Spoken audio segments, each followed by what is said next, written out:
Attacking মোডে আছে, byte করার জন্য পুরো রেডি। তো এই সাপটা নেচারের সঙ্গে এত সুন্দর কেমোফ্লেজ করে থাকে যে সাপটাকে দেখাই যায় না। এবং আপনারা যে দেখতে পেয়েছেন এবং আপনারা যে ওকে ডিস্টার্ব না করে যে ফোন করেছেন, সেই জন্য সাপটাকে ধরতে পেরেছি।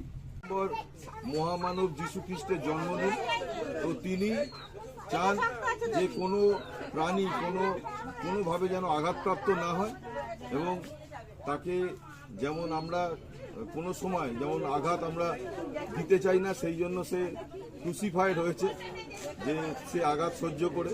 তো আমরাও চাইব এবং আপনারাও এগিয়ে আসুন যাতে করে এই প্রাণীগুলো বাঁচানোর জন্য একসঙ্গে মিলে আমরা এই কাজটা করি। আপনারা খবর দিন প্রাণীগুলোকে না মেরে, তাতে আবার তার যে স্বাভাবিক বাসস্থান সেখানে ফিরে